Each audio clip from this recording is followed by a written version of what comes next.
তাআলা ৬৩ নম্বর আয়াতে ইরশাদ করেন,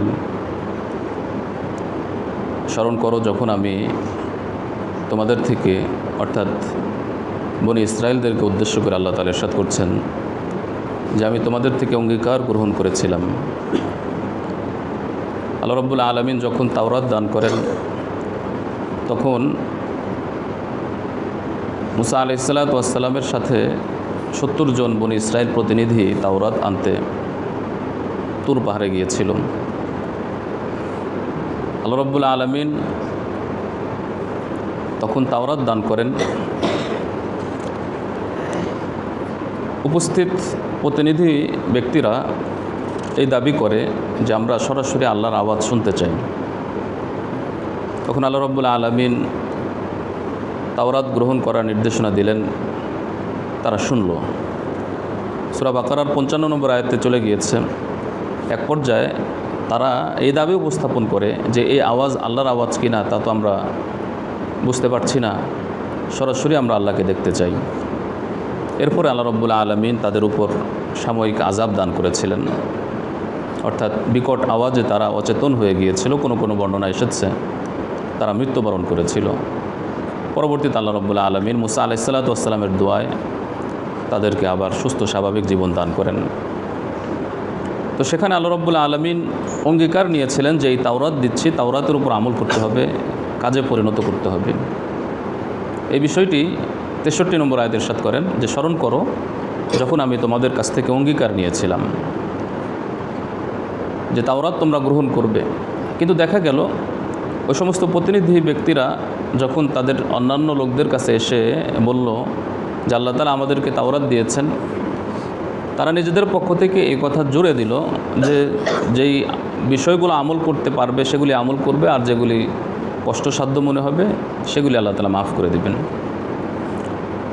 এতে করে দেখা গেল যে অনেক আমলই যেগুলি তাদের কাছে কঠিন মনে হচ্ছে সেগুলিকে তারা ত্যাগ করতে লাগলো এবং আল্লাহ রাব্বুল আলামিনের হুকুম তারা লঙ্ঘন করতে লাগলো। ওয়ারাফা'না ফাওকাকুমুত তুর, তখন আমি তোমাদের উপর তুর পাহাড় তুলে ধরেছিলাম। অর্থাৎ আল্লাহ রাব্বুল আলামিন হয়তো বাস্তবিক পক্ষেই তুর পাহাড় তাদের উপর তুলে ধরেছেন যে তোমরা যদি তাওরাতের উপর আমল না করো তাহলে এই পাহাড় আমি তোমাদেরকে ছেড়ে দিব তোমাদের উপর এবং তোমরা পিষে যাবে, তোমরা ধ্বংস হয়ে যাবে। অথবা রূপক অর্থ হতে পারে যে আল্লাহ রাব্বুল আলামিন এই সমস্ত যে সকল কথা তারা বলতে লাগলো, এই সমস্ত কথা বলার কারণে এবং বিকৃতি অথবা নিজেদের পক্ষ থেকে বানিয়ে বানিয়ে কথা বলার কারণে আল্লাহ রাব্বুল আলামিন এমন ভূমিকম্প সৃষ্টি করে দিলেন যে যেন মনে হচ্ছিল যে তুর পাহাড় তাদের উপর ভেঙে পড়বে। রূপক অর্থও হতে পারে। দুই রকম তাফসির আছে, তাফসির কারকগণ দুই রকম ব্যাখ্যা করেছেন। আল্লাহ সুবহানাহু ওয়া তাআলা ইরশাদ করেন যে খুযু মা আতাইনাকুম বিকুওয়াহ, তোমরা গ্রহণ করো আমি তোমাদেরকে যে বিধান দিয়েছি দৃঢ়ভাবে, এবং তাওরাতে যা কিছু আছে তোমরা তা স্মরণ করো এবং আমল করো যেন তোমরা তাকওয়া অবলম্বন করতে পারো। এখান থেকে একটা জিনিস বোঝা যায়, সেটি হলো যে ঈমান আনার পর, মুসলিম হওয়ার পর কোনো আমল করার জন্য বাধ্য করা এটা বৈধ। অর্থাৎ কোনো ব্যক্তি যদি ইসলাম গ্রহণ করে, মুসলমান হয়ে যায়, তাহলে ইসলামের বিভিন্ন বিধিবিধান পালন করতে মুসলিমগণ বাধ্য থাকবে। এতে করে প্রশাসনিকভাবে অথবা পারিবারিকভাবে ব্যক্তি পর্যায়ে বাধ্য করা, চাপ দেওয়া এটা ইসলামে বৈধ। এক্ষেত্রে বলা যাবে না যে জোর করে আমলে বাধ্য করা উচিত না, বরং জোর করে শক্তি প্রয়োগ করে ঈমান নিয়ে আসা বা ঈমান আনতে বাধ্য করা এটা ইসলামে ঠিক না। ঈমান গ্রহণ করার ক্ষেত্রে কাউকে জোর করা যাবে না বা বাধ্য করা যাবে না, কিন্তু কোনো ব্যক্তি ঈমান গ্রহণ করার পর আমলে বাধ্য করা যাবে। এই আয়াত থেকে বোঝা যাচ্ছে আল্লাহ রাব্বুল আলামিন তাদেরকে অর্থাৎ ঈমান গ্রহণ করার পর তাদের উপর তুর পাহাড় তুলে ধরেছিলেন যেন তারা আমলে বাধ্য হয়। কিন্তু বনী ইসরায়েলের যে চিরাচরিত বক্রতা এবং তাদের যে ধৃষ্টতা সেটি তারা প্রকাশ করল।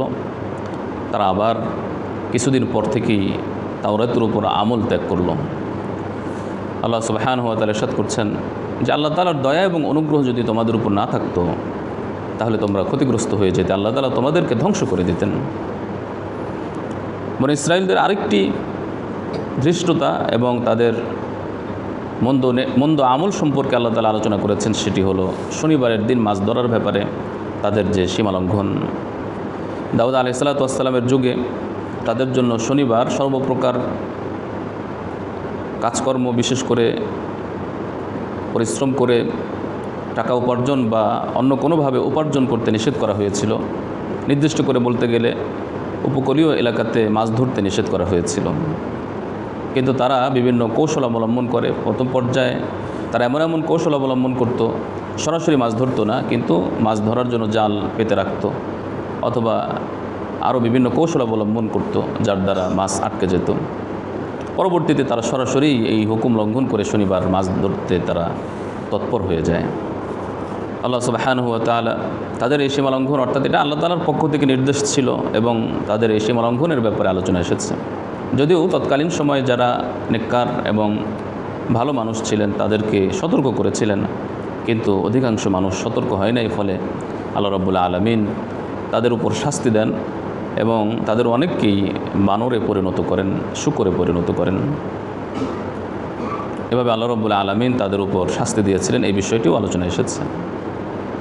এরপর আল্লাহ রাব্বুল আলামিন সেই প্রসিদ্ধ ঘটনার বিবরণ দিয়েছেন, যে যার উপর ভিত্তি করে সূরা নামকরণ করা হয়েছে বাকারা, গাভী।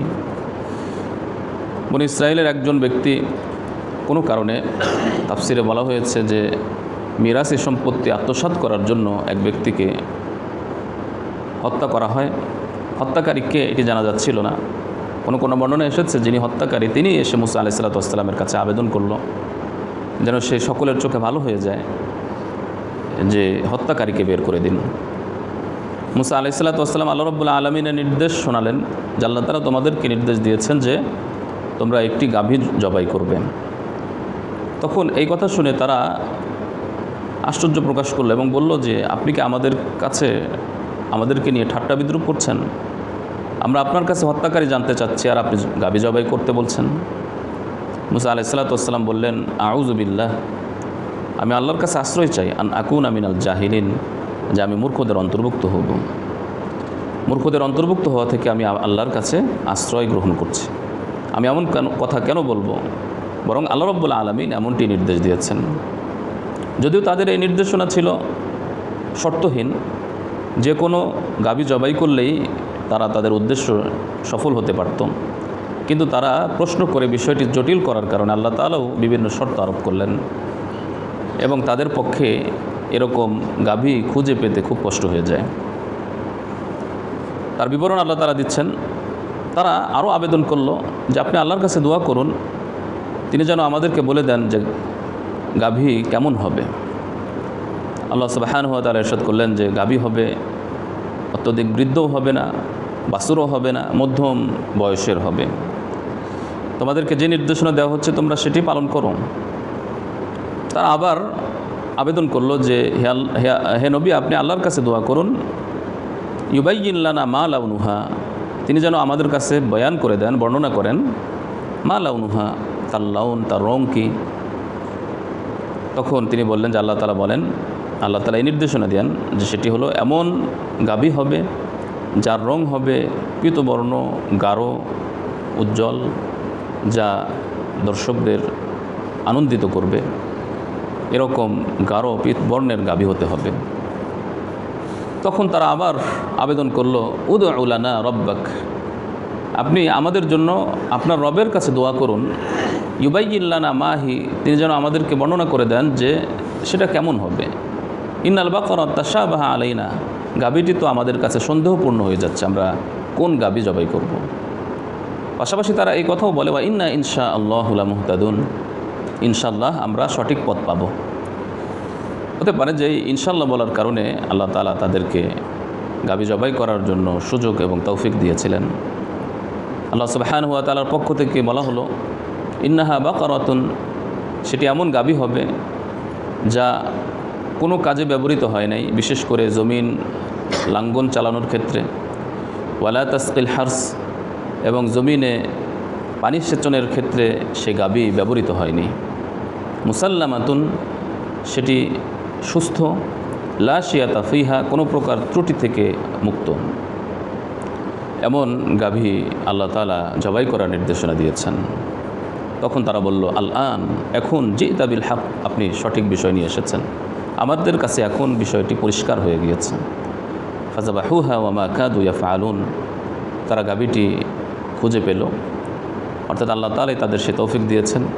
ওয়া মা কাদু ইয়াফআলুন, এবং তারা এমন একটা পরিবেশ অবস্থা সৃষ্টি করেছিল যে তারা গাভী জবাই করতে সক্ষম হচ্ছিল না, কিন্তু আল্লাহ তাআলা তৌফিক দিয়েছেন, ফলে তারা গাভীটি জবাই করতে পেরেছে। তো যা হোক, আল্লাহ সুবহানাহু ওয়া তাআলা তাদেরকে নির্দেশনা দিয়েছিলেন যে গাভী জবাই করার পর গাভীর একটি অংশ এই নিহত ব্যক্তিরকে স্পর্শ করতে হবে। ফাকুলনা ইউদ্রিবুহু বিবাদিহা, গাভীর কিছু অংশ দ্বারা এই নিহত ব্যক্তিকে আঘাত করো। তারা তাই করল। এরপর দেখা গেল যে সে নিহত ব্যক্তি জীবিত হয়। জীবিত হওয়ার পর সে বলে দেয় যে কেন এবং কারা বা কে তাকে হত্যা করেছে। আল্লাহ সুবহানাহু ওয়া তাআলা ইরশাদ করেছেন, কাযালিকা ইউহয়িল্লাহুল মাউতা, এভাবেই আল্লাহ রাব্বুল আলামিন মৃতদেরকে জীবিত করবেন। হতে পারে আল্লাহ রাব্বুল আলামিন এই অলৌকিক কিছু ঘটনা কিছু কিছু যুগে ঘটিয়েছেন, যেমন ঈসা আলাইহিস সালামের যুগে যখন তিনি কোনো মৃতকে বলতেন কুম বিইজনিল্লাহ, আল্লাহর নির্দেশে দাঁড়িয়ে যাও, তখন মৃত জীবিত হয়ে যেত, আবার মৃত্যুবরণ করত।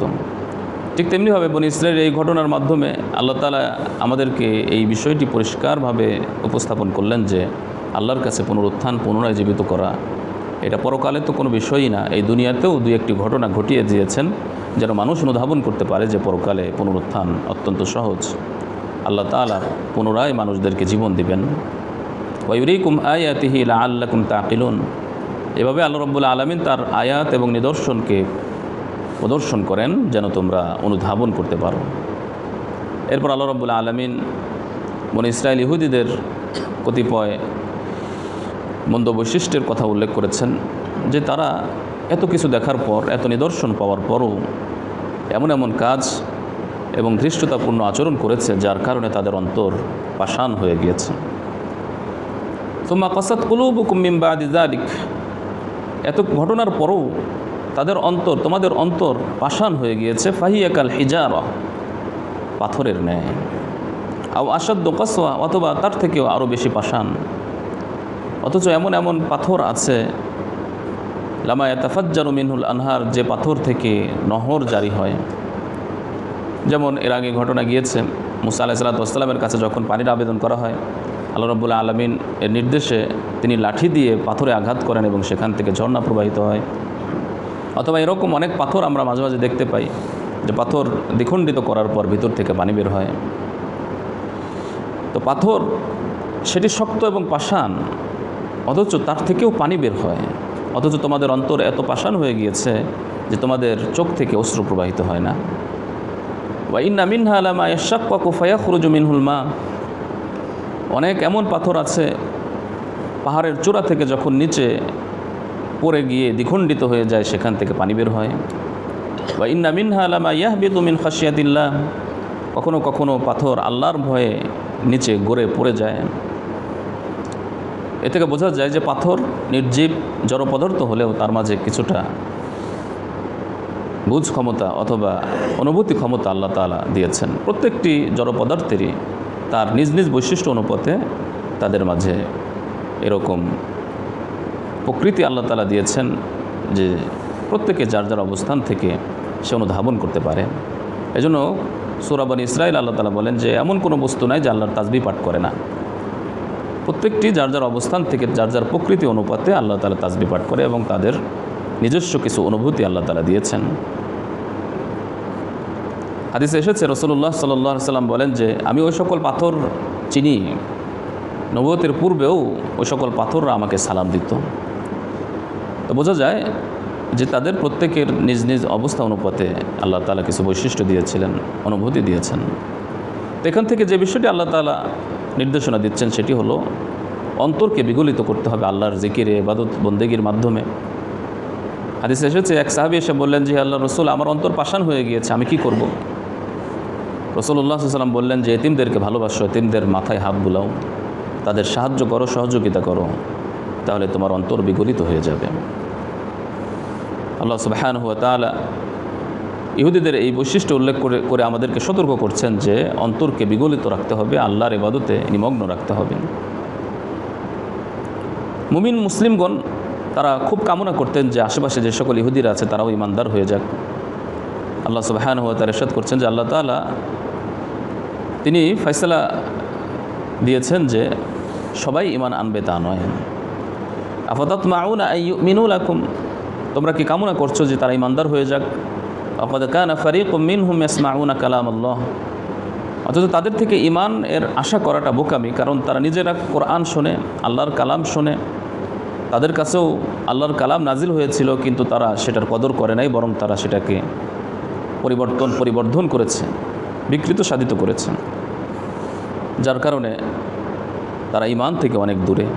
তাদের ব্যাপারে ঈমানের আশা করাটা বোকামি। এভাবে আল্লাহ রাব্বুল আলামিন তাদের বিভিন্ন বৈশিষ্ট্যের কথা উল্লেখ করেছেন। উদ্দেশ্য হলো ইহুদি খ্রিস্টান এবং অন্যান্য আরও ধর্মাবলম্বী যারা আছে তারা সতর্ক হবে, ঈমান গ্রহণ করবে, এবং ঈমানদাররাও সতর্ক হবে, সকল অপছন্দনীয় বৈশিষ্ট্য ত্যাগ করবে, প্রশংসনীয় বৈশিষ্ট্যগুলোকে গ্রহণ করবে। আল্লাহ তাআলা আমাদের সকলকে বোঝার এবং আমল করার তৌফিক দান করুন। আমিন।